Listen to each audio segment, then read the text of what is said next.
The Pittsburgh Steelers come this close to pulling off one of the most epic comebacks last night. Our big changes coming after the crushing loss. Mike McCarthy guaranteed a Cowboys victory Sunday night against Washington. That's one approach, but is it the right one? And Patrick Mahomes and the Chiefs put their 5-game win streak on the line Sunday against the Raiders. Good Friday morning, everyone. Welcome to First Things First. Jenna Wolfe, Nick Wright, Chris Broussard, Kevin Wildes. We've got a great Friday show for you today. Is anyone putting Kansas City on upset alert, Wildes? Anyone whatsoever, Wildes? Anyone at all? I'll Kevin be honest Wildes. with you. Nobody? I am not. I am not. Yeah. It's a spoiler alert. I am not putting the Chiefs on upset alert. That is quite a spoiler alert. Now we know. All right, get to all that. We got to get to all this. In the NBA, Lakers taking on the Grizzlies last night. Memphis without John Morant and Dillon Brooks. Both in health and safety protocols. Didn't matter because the Lakers were feeling generous last night. Turned the ball over 22 times in this one. Spoiled a LeBron James triple-double. Spoiled a Nick Wright happy morning. Grizzlies were walking in Memphis all over the Lakers. The undermanned Grizzlies get the win. After the game, Anthony Davis, who did lead the Lakers with 22 points, talked about what this team needs to do. When their star players are out, we have to lock in even more because these guys have no conscience. You know, they want to come in and beat the Lakers, beat LeBron, beat AD, beat Wright. Like they want to beat Melo. They want these things. You know, say, you know, I gave the Lakers 30, 25, whatever. You know, so you know, these guys already feel like they're the underdogs when they come in, especially without their star players, and we got to play like we're the underdogs, which. Now, at this point in the season, the way we're playing a lot of games, we probably are. All right, Nick, how concerned are you with the Lakers now? Highly concerned. My concern level is, throttled somewhere between relatively concerned to extremely concerned since the first game of the season, and there has been no reason to throttle it down.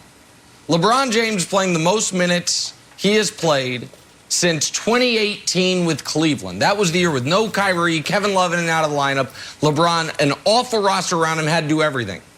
There is no reason whatsoever LeBron, who turns 37 in 3 weeks in year 19, should be playing that level of minutes, leading the team in points, leading the team in minutes, second in the team in assists, and they're still not good.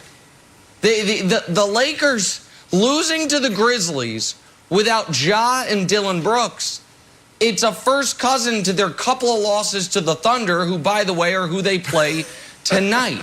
Is it all on any one person? No.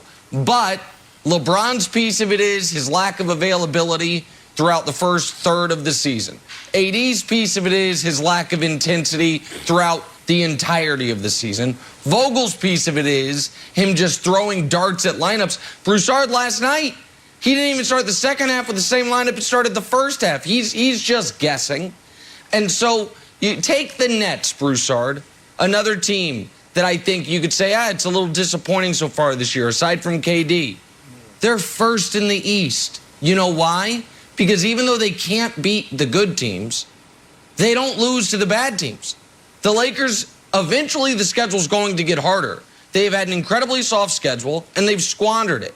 They're going to be behind the 8 ball now for the rest of the season moving forward. So, yeah, you should be really concerned. Look, it's a flawed roster. It's as simple as that. I don't think they're going to win the championship. Right. I don't think they're coming out of the West, all right?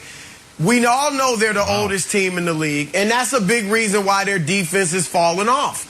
Because it's hard for them to stay in front of opposing offensive players, and they can't bring the consistent energy that is necessary to be a good defensive team. All right, so especially today when the floor is so spread out. Like, it is difficult to be a defender today because you've got to cover so much more space than you did when offenses were built around the paint. So that hurts the older teams. You brought up LeBron, Nick.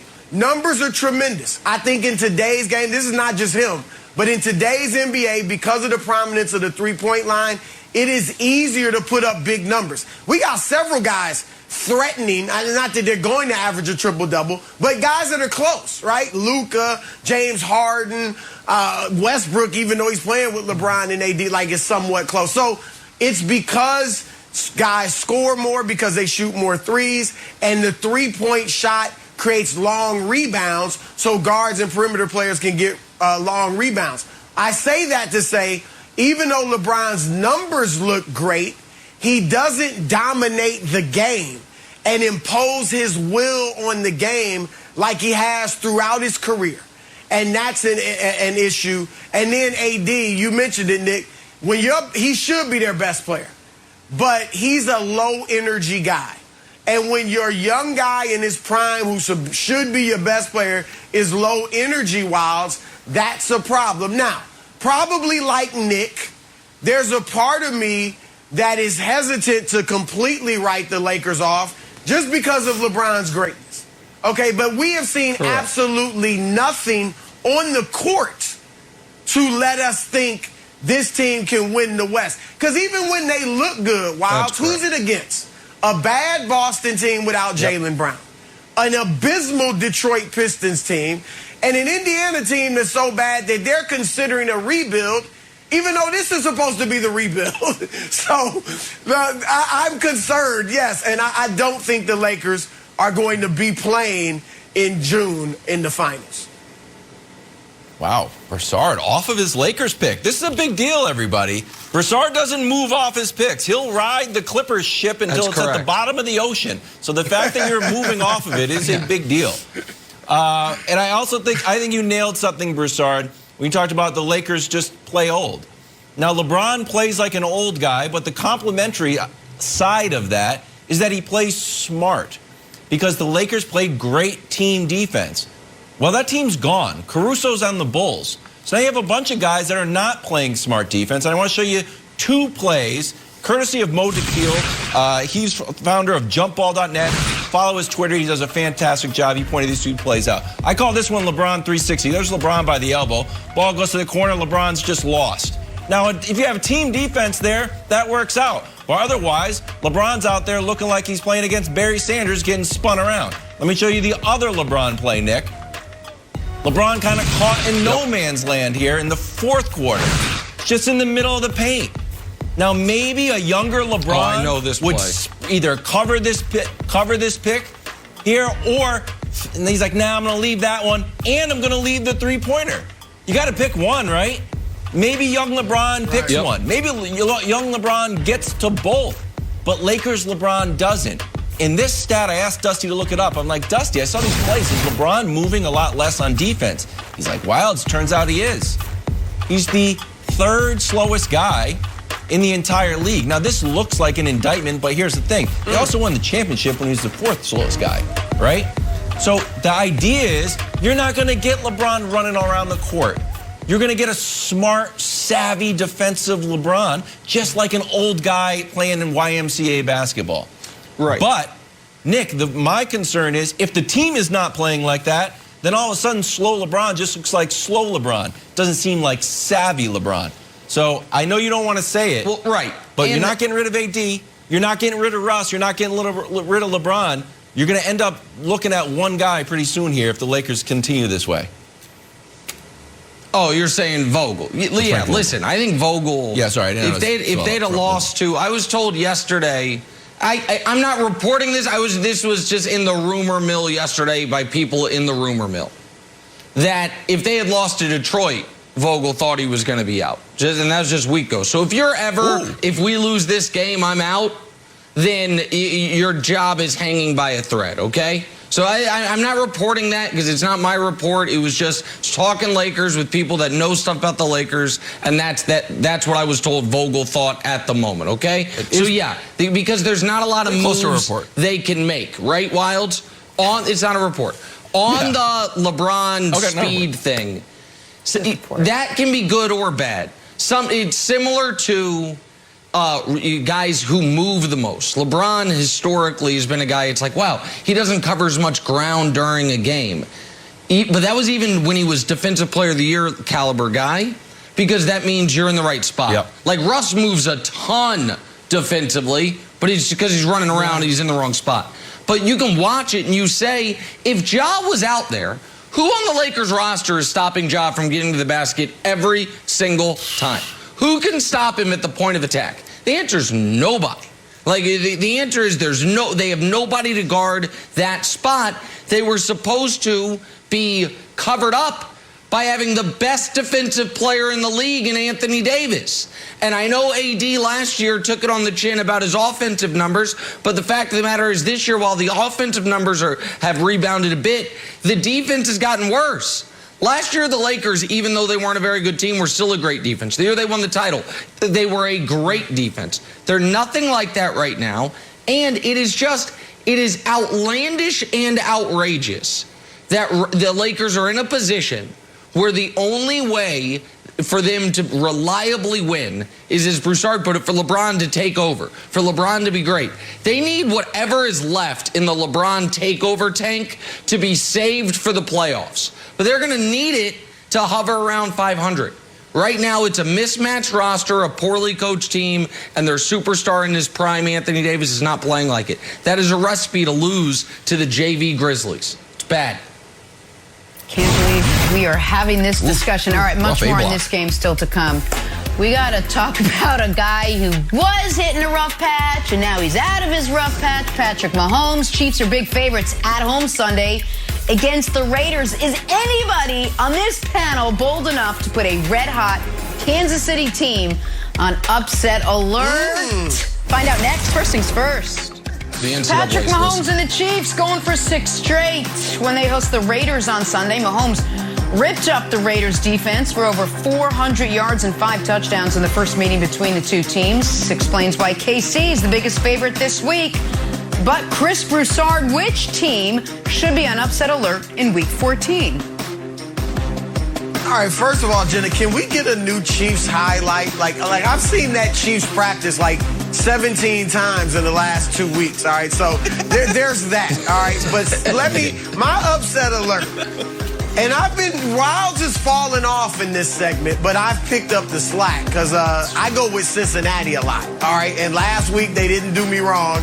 I picked them to get blown out, and they did by the Chargers. But Cincinnati is a strange bunch. They're inconsistent. You don't know what you're going to get for them.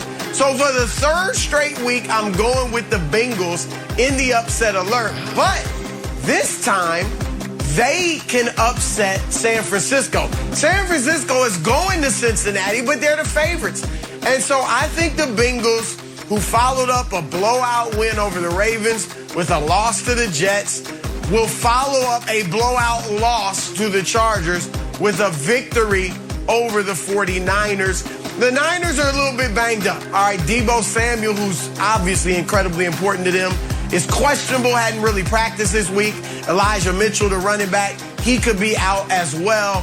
And both teams obviously need it, but the Bengals, and Nick's pointed this out, I'll give him credit, they just need to get in the playoffs this year. They're not going to do much once they get there, but they've got to get there for their future to be brighter and to speed up their future as contenders in the AFC. So I'm going, Nick, with the Bengals as the upset alert.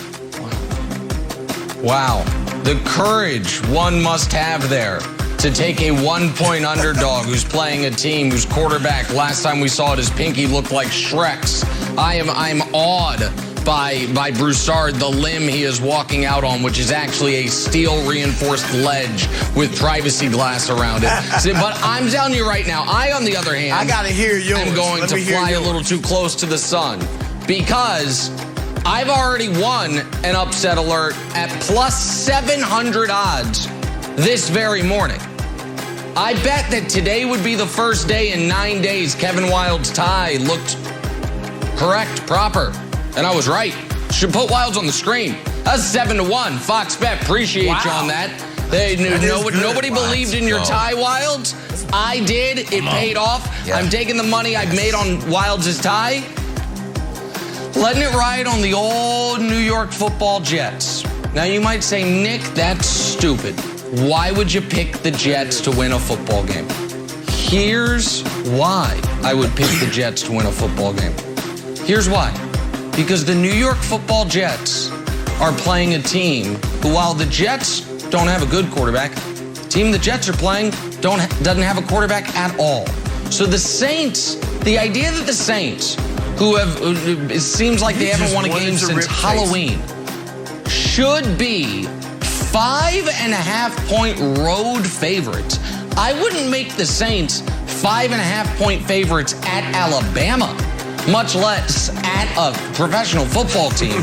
So I might regret this, but I'm free rolling because of the Wild's tie wager. I will take the Jets upset alert, or the Saints on upset alert in New York against the Jets, 5.5-point line, Wilds. Wow. All right. I'm going to give you something more shocking. Earlier this week, I said the Bills were cooked. I said the Patriots had demolished the Bills to the point that they would go down to Tampa and lose.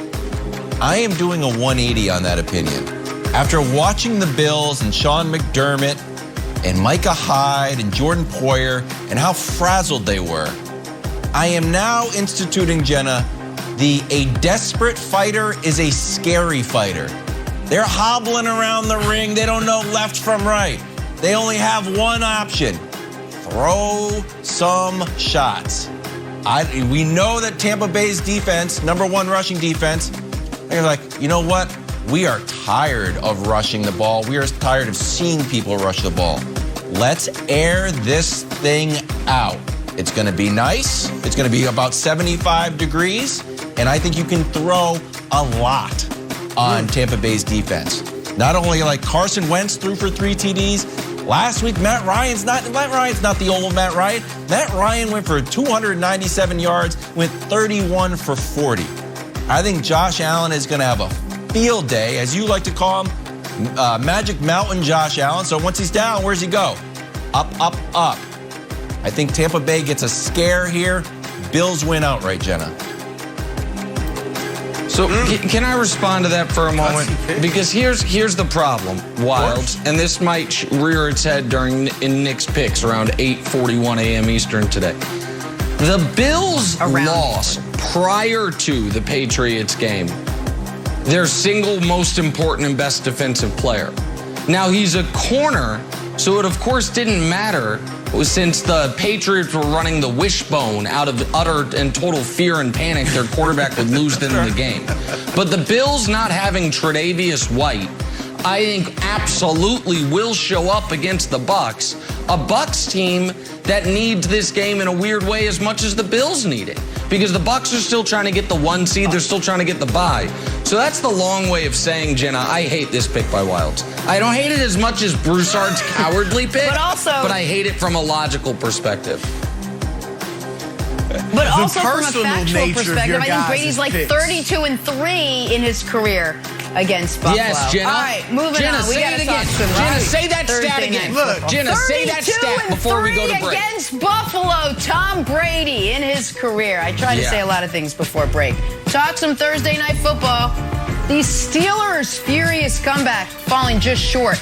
Are there some changes on the horizon in Pittsburgh? We discuss next. First things first. All right, Steelers stumble. Talk some Thursday night football. Steelers Vikings. It looked like a blowout most of the night. Dalvin Cook running wild.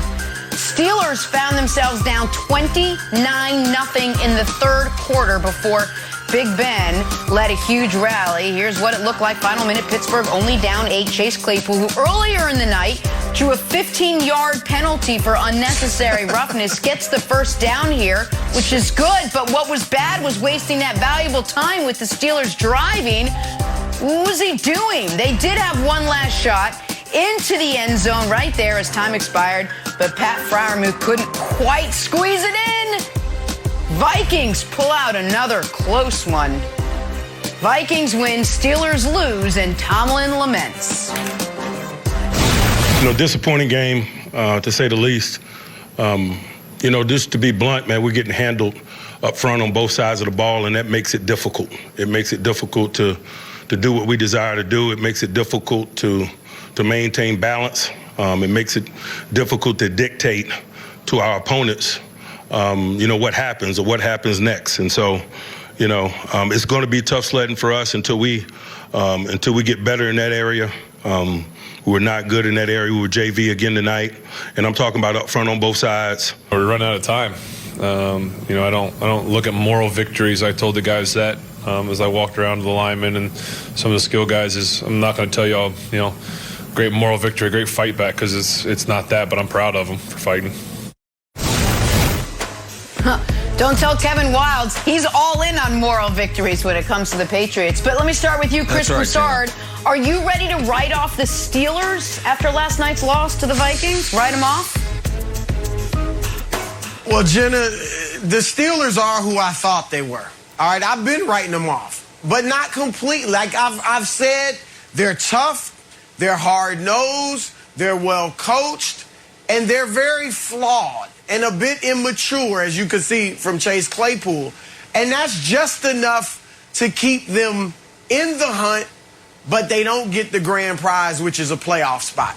At this point, they're fighting for, in my book, they're not going to make the playoffs, and they're fighting to keep Mike Tomlin from experiencing the first losing season of his career. I mean, I don't think they're thinking that way, but when I look at the Steelers, that's what I'm thinking. And good news for Tomlin, I do think he will avoid that losing season.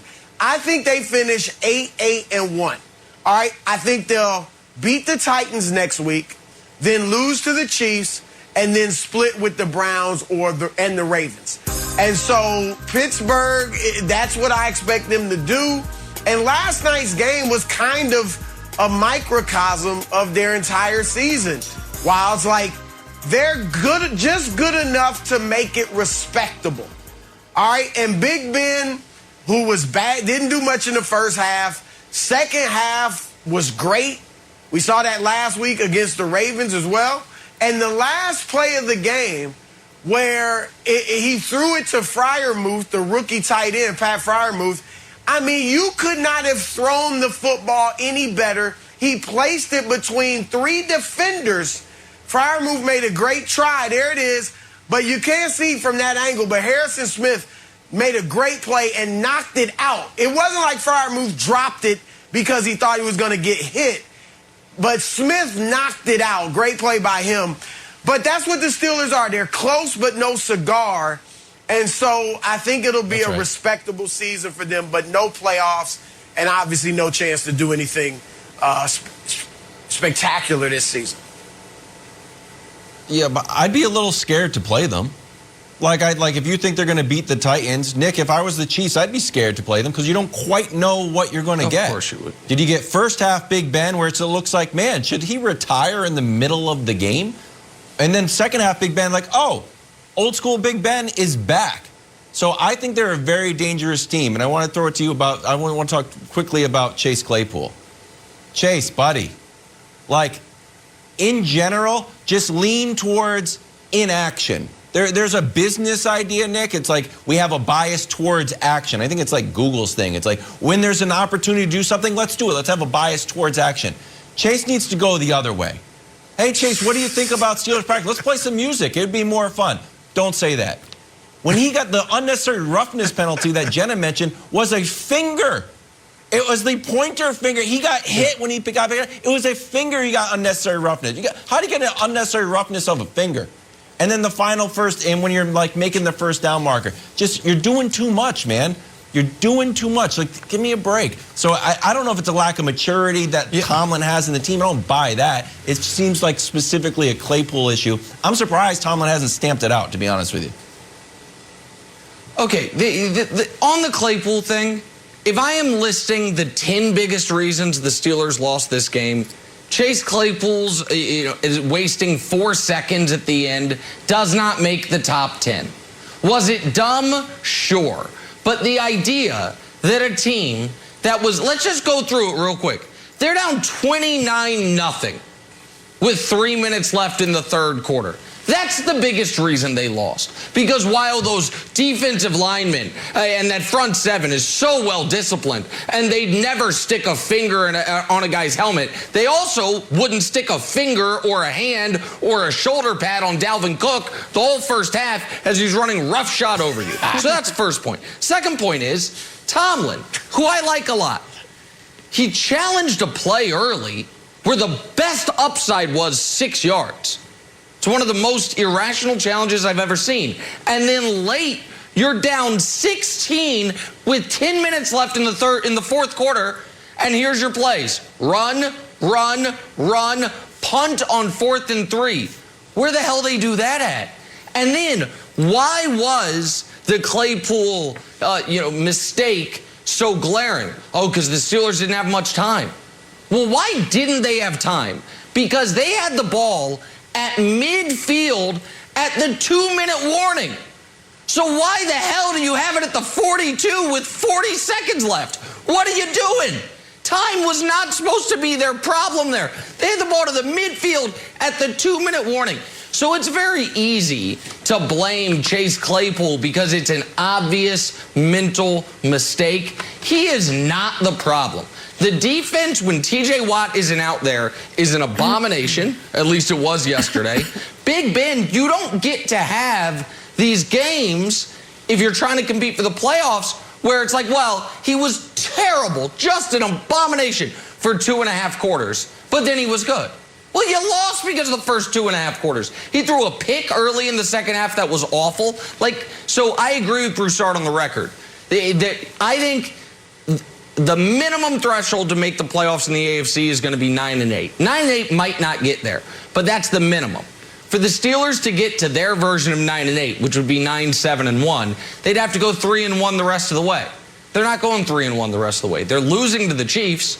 And so are they going to sweep the Titans, Ravens, and Browns? I don't think so. And by the way, 9-7-1 might not get in. But that's the minimum you would have to have a chance at it. So, no, I think they're cooked. I think they're done. I think they're cooked. I don't think they're a super dangerous team. In the last month of football, they're 1-3-1, and their one win was, 3 inches from being a loss. The game we talked about on Monday against the Ravens. If Lamar's pass is this much more accurate, then the Steelers wouldn't have won a game since Halloween. So, no, I'm out. I'm ready to write them off. But I'll tell you this, though, Nick. Wilds is right. They're dangerous. And I bet you your Chiefs know that they're dangerous. You just can't take Pittsburgh lightly. They might show up and play horribly, and you might blow them out.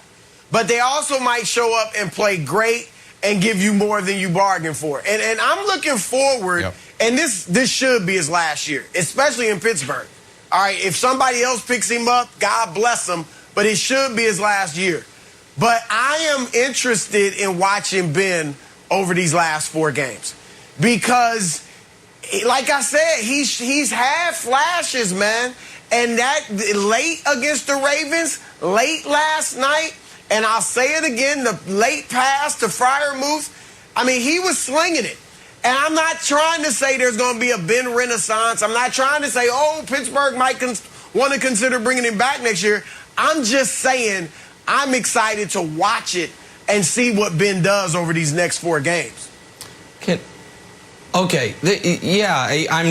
not excited. Watching Big Ben is sad at this point. Yes, he has moments.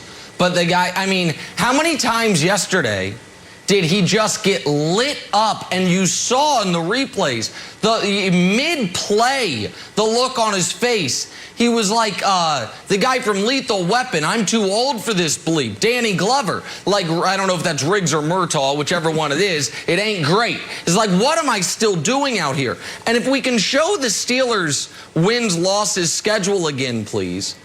Guys, they have been bad for 2 months now. So we talked about their win against the Ravens, which was more about Lamar's lack of execution. Okay. They tie the Lions.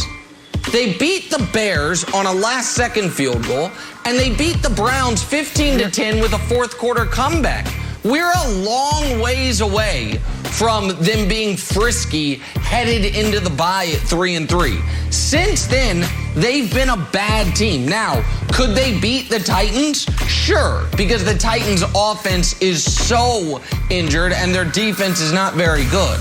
But there is one thing to be worried about when you face the Pittsburgh Steelers. Is TJ Watt, who left that game with a groin injury, is TJ Watt going to ruin my entire game? They have one way to win. TJ Watt play exceptional and wreck the game. If you can triple team TJ Watt and nobody else scares you. So, no, I am ready to write them off entirely, Broussard. I'm going to grab it just because Lethal Weapon 4 was actually the best lethal weapon. Nick's going to hand out some NBA medals. It's more on point with what we're doing here this morning. It was because of the love story. I'm a sucker for a love story. LeBron triple-doubled last night against the Grizzlies, but the turnovers doomed the Lakers, and the Kang just missing out on a medal. Nick, which 3 guys did it better than LeBron last night? Wow, Jenna, I thought you would have gone with the Lethal Weapon one where Mel Gibson ate the onion like it was an apple. I thought that was an iconic scene. You went with the Chris Rock version. No, I like when they all compared their injuries. I'm talking about Lethal Weapon because this is the saddest medal stand ever. I'm just letting you know. DeJounte Murray, you get a bronze. Why do you get a bronze? Well, there were 3 games last night, and I mean, Jokic and LeBron were good. Both their teams lost. So DeJounte Murray, come on down, get your bronze. 28-9. Silver medal. I guess we'll give it to Jaren Jackson Jr. Again, my heart's not in these medals, but we have to do them. 25-5. Good job, Jaren. I'm happy for you. And the gold medal. Gold medal today, too. This is why my heart's not in it. Rudy Gobert. Oh, do it in French. I said Rudy Gobert would never get a gold medal. But unfortunately, he had to get it. He stymied Embiid. He had 17 points, 21 rebounds. He gets a gold medal. So there it is. There's your medal stand in the NBA. 3 games, none inspiring, not great. There it is. Happy for those guys. We'll send them. We'll FedEx them their medals. I got to be honest. I can't lie to the audience. Look at who's on there. You can. You can. Let's talk some Cowboys. I'm going to sell this. Mike McCarthy, he didn't all but guarantee a win. He guaranteed a win Sunday against the Washington football team. Said, we're going to win. But did he make a mistake in doing so? We'll ask these guys next. First things first on a Friday. Back talking the Dallas Cowboys now. Big matchup Sunday in the NFC East. Dallas, Washington, Cowboys sit atop the division at 8-4. But Washington's won 4 in a row. Washington, one of the hottest teams coming in. These 2 teams meet twice in the next 3 weeks. And for Dallas, they enter Sunday's game with both running backs, Zeke and Tony Pollard, a little banged up. It didn't stop Mike McCarthy from making a big-time guarantee. Listen to this. We're going to win this game. I'm confident in that, and just the prep that's going into it. But more importantly, we're going to we want to improve too. His first comments back, Mike McCarthy didn't use the word guaranteeing the win in Washington, but he very matter-of-factly said, "You guys are going to win this game." I don't know. Yeah. So you like hearing that from your head coach? It doesn't put the players in a bad spot? Yeah, I agree. No, it doesn't put us in a bad spot. I mean, obviously, if you're preparing for this game, you're a Dallas Cowboy. If you're a fan, you expect to go in and win each and every game. So I don't think he's said anything different than everyone in this building's thoughts. He just voiced it. So now we've got to make sure that we're accountable of our words.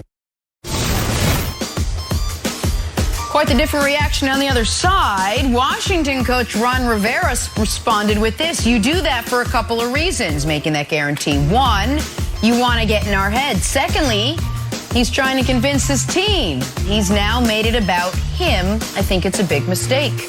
We got our QB Mike Vick here on a Friday morning. Mike, good morning to you. I'll ask you this. Is Mike McCarthy guaranteeing a win over Washington a good idea or a bad idea? You know what? I think it's a good idea. And I say that for a couple reasons. One, it puts a lot of confidence in your guys. They, as a coach, you got to be the one who stands tall and show that leadership.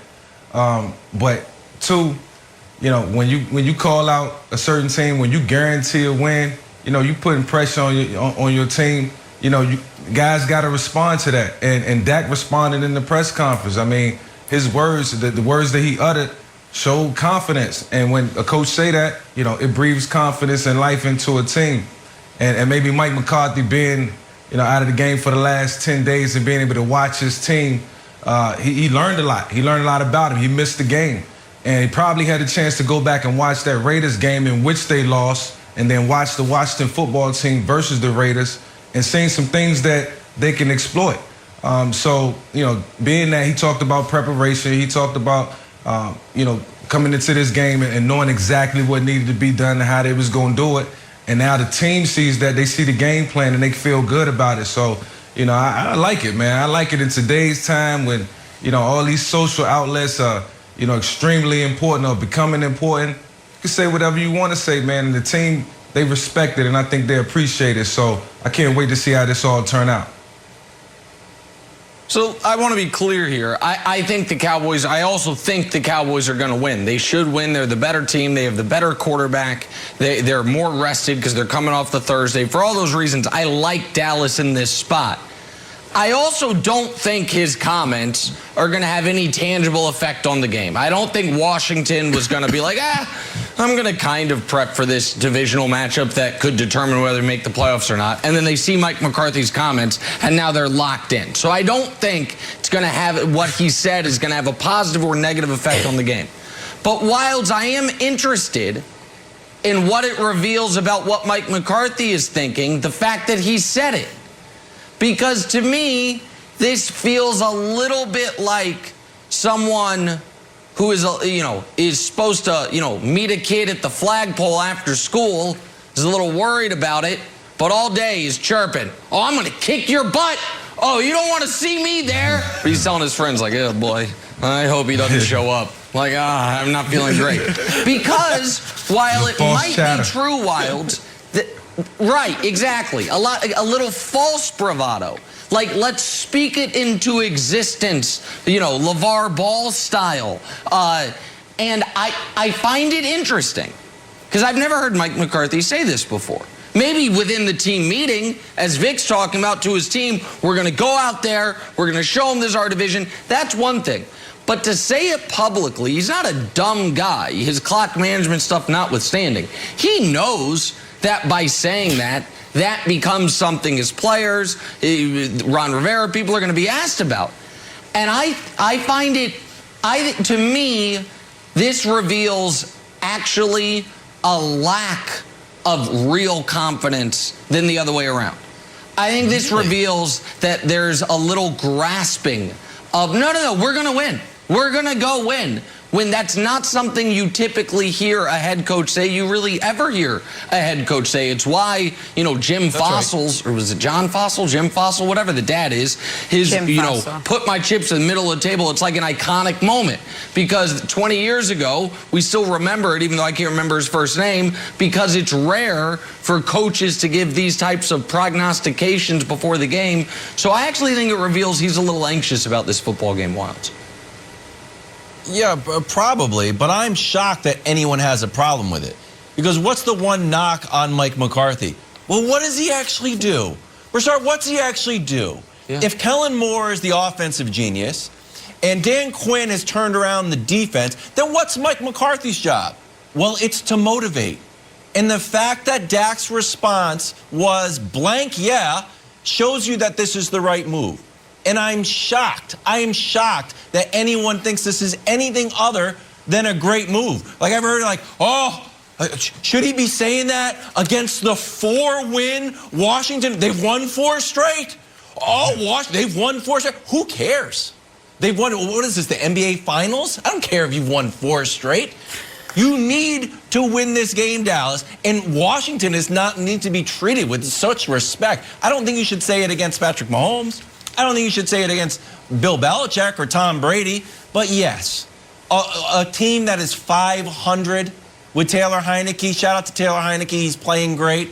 But you're not above a little bit of trash talk. You're not above a guarantee. I think it's a smart move by Mike McCarthy. Looks like the Cowboys need a little kick in the pants. Dak liked it. They're going to come into that game fired up.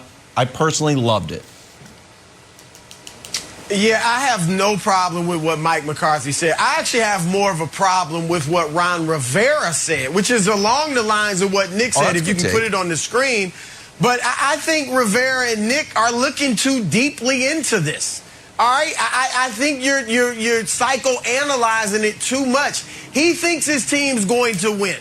That shouldn't be a revelation. Oh, shocking. All right? Anything less is ridiculous. And I love that. No, if I'm Dak Prescott or if I'm a player in that locker room, I feel the exact same way. Yeah.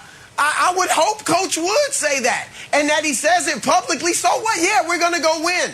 And that's what they're going to do. And I bet you when the comment was relayed to Rivera, I'd almost say I guarantee, but I won't go that far.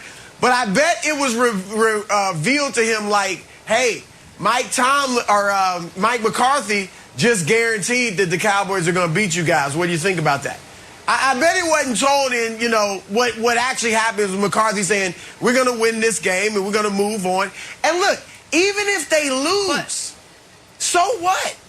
They just move on. You think you're going to win every game. The media will blow it out of proportion. And that's where you could say it's a problem. Because Terry Bradshaw and Howie Long and all these guys, they're going to be talking about that before the game. The Cowboys players will be asked about that up to the game. Well, Coach guaranteed it.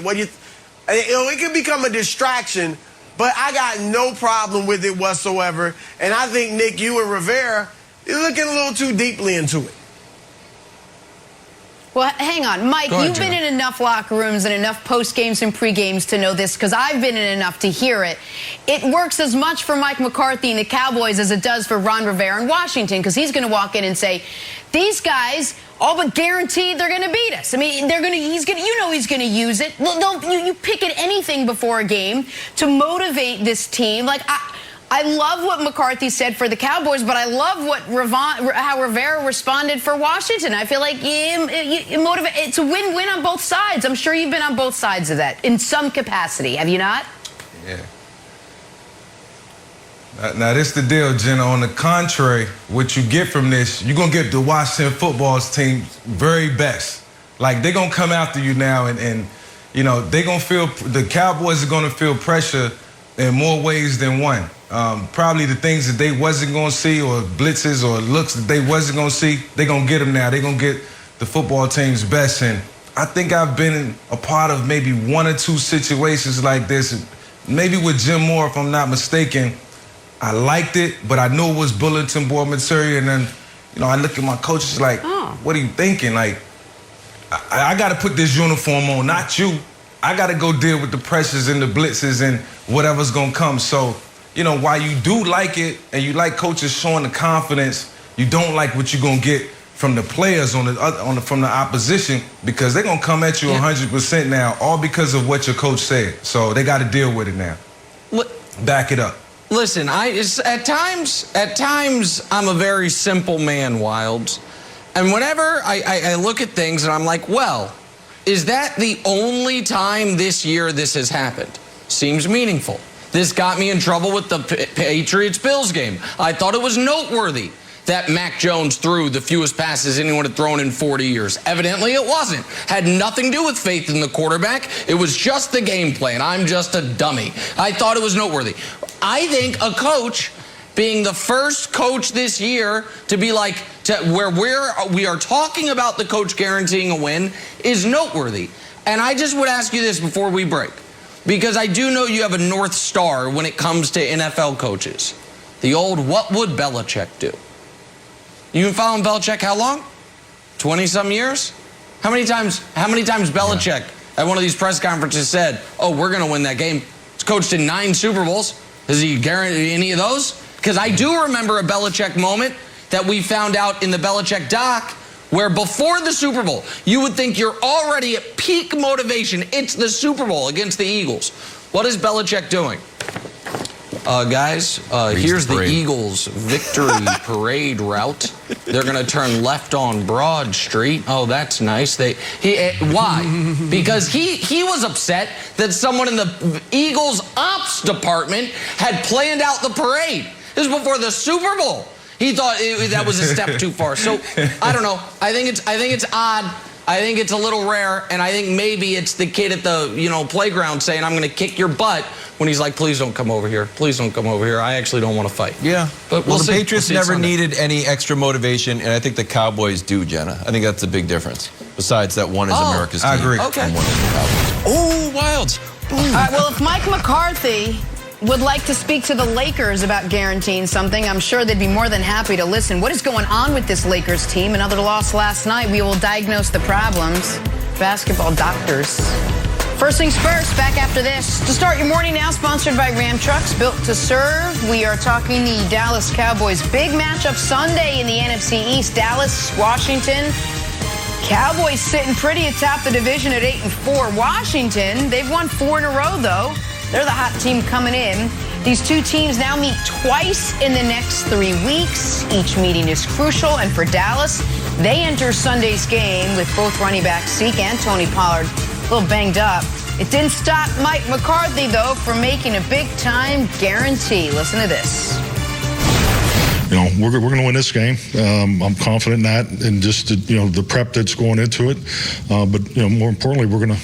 We want to improve, too. His first comments back, Mike McCarthy didn't use the word guaranteeing the win in Washington, but he very matter-of-factly said, "You guys are going to win this game." I don't know. Yeah.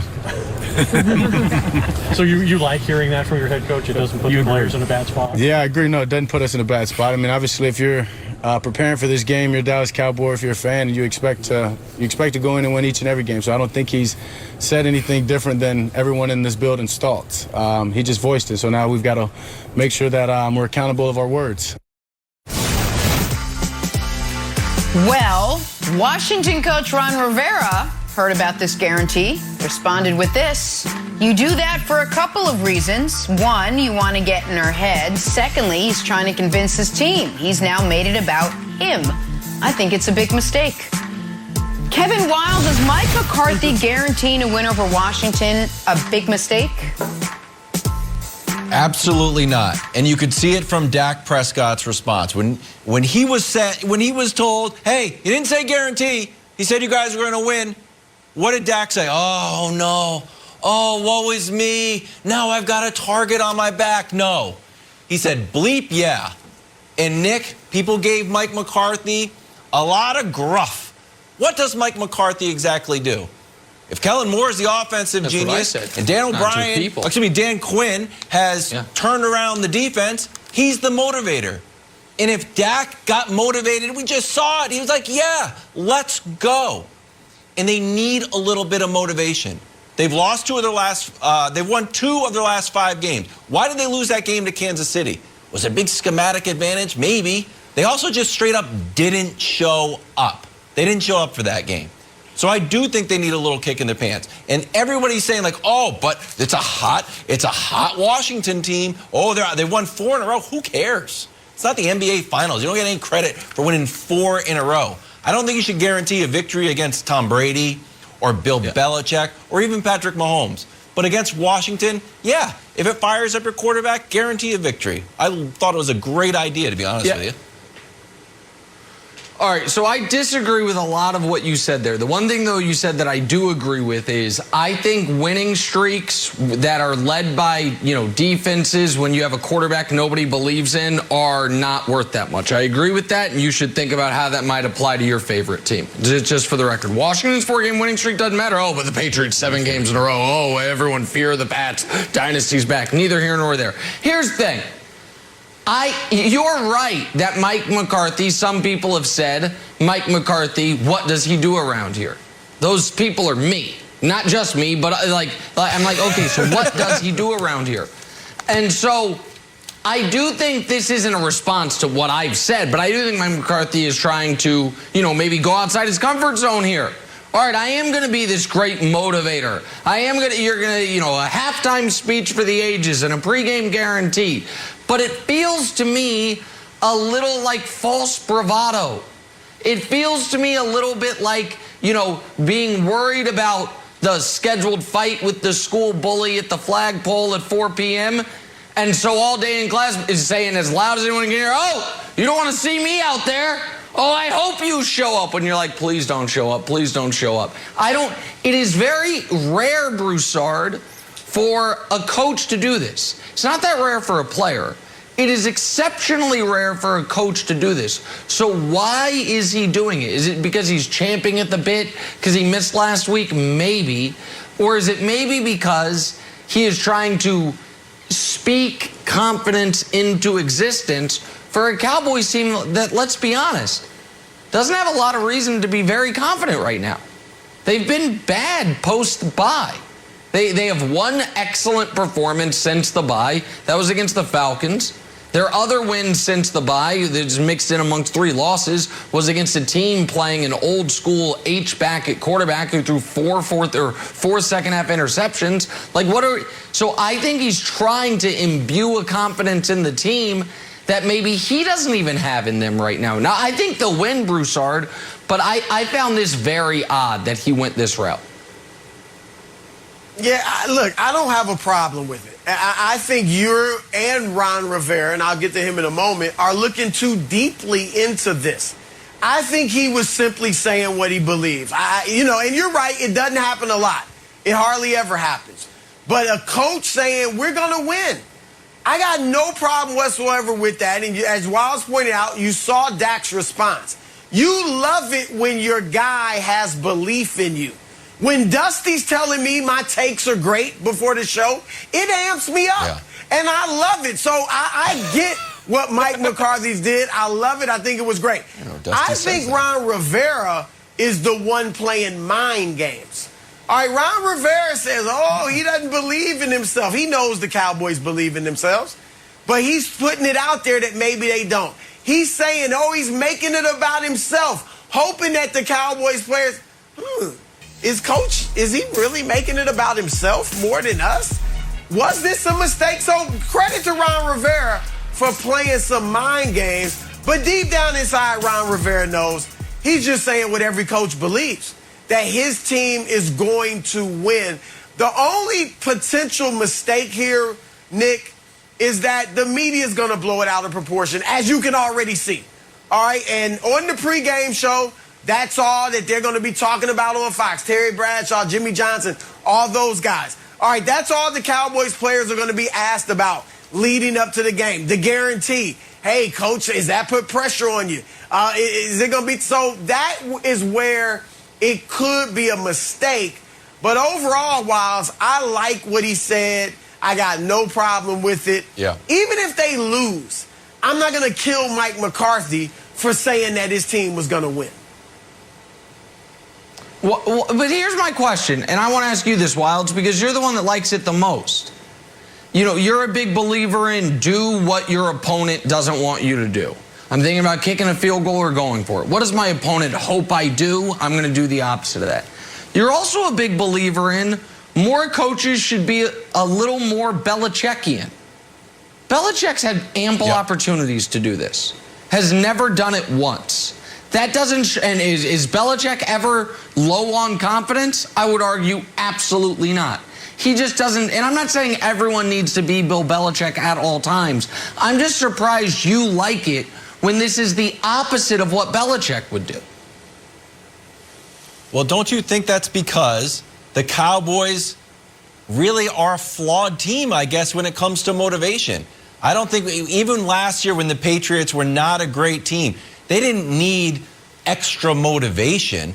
It does feel like this is an issue for the Cowboys, that they need a little bit of extra juice. And I think McCarthy has realized that and has provided with this guarantee. And if it doesn't go through, they've got the Giants next week, so you can always guarantee another win against Joe Judge because you probably get there. Sure. Just put a lot of bets on the guarantee board. But I think that's right, Wilds. I think it's that since the bye, aside from the Atlanta game, they've come out flat every single game, and he's trying to press a button there, Jenna.